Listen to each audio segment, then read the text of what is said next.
Few people in Seattle today know that the CD was a largely Japanese neighborhood before internment. Few people know that the CD became a Black neighborhood as a direct result of the forced removal of Japanese people, including American citizens of Japanese ancestry, from their homes and businesses there. Could you still feel the echoes of that 15 years later when you were growing up there?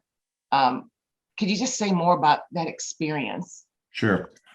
So what I find really interesting now, Loria, is that this could be a great opportunity for all of us to sort of better understand our culture. For many Japanese Americans, when you mention the Executive Order 9066, it resonates, and not in a positive way. That was the executive order that President Franklin D. Roosevelt issued in 1942 that required the authorized evacuation and in turn incarceration or imprisonment of Japanese Americans. And that was over 122,000 people forcibly removed from their homes, most of whom, a majority of whom I should say, over 70,000 were actually American citizens, including my mother.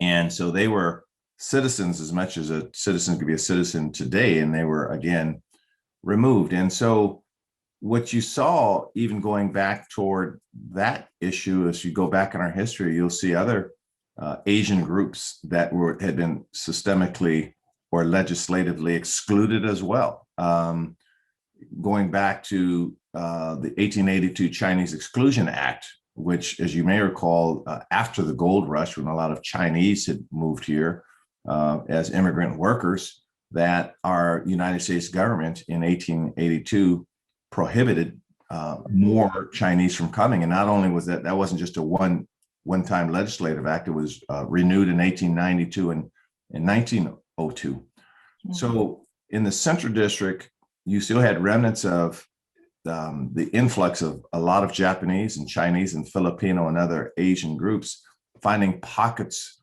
of areas to live in, because that was a red line. Seattle was a red line city. And by red line, just to be crystal clear, the many groups, ethnic groups, and even Jewish people were redlined in many areas in Washington state. So it wasn't just known to Japanese, by the way, or African Americans. We were a red line city, and we need to be very clear that our history, our Seattle history, while rich and great in so many ways, also has a very ugly side to it. And I think it's important to realize that, not to dwell in the ugliness so much, but if we don't learn, we can repeat mistakes. And so in my neighborhood, yes, you had different socioeconomic groups. It seemed like the Japanese people knew each other. If I could digress to you, a funny story is that when my mother, who's no longer with us, when she had approached 80, I took her to, and she went to Bailey Gatchard. Again, she was born here. That's why she was the tragedy of being a citizen born here, interned as the Japanese were. When she approached her 80s, I took her to a assisted living facility, and she was still in good health, but we thought it appropriate for her to be able to have her food cooked for her. And she saw so many of her friends that either she had been in internment with, or she had gone to grade school with. And it was so nice and joyful to see her with so many of her friends. And then they reminisced about Beacon Hill and the Central District. And it was nice to see a part of that. My mother was an amazing woman, and her strength, even in marrying an African-American man. Here's a picture, and I don't know if it'll show very well. Yes, I can see it. Oh.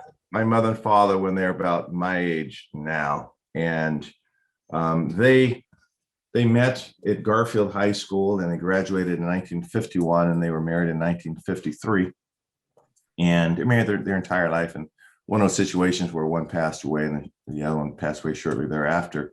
But I think they had the answers to what we're looking for in this country. And by that, I mean that both of their families, I don't want to sugarcoat it, both of their families raised eyebrows when they decided to marry one another.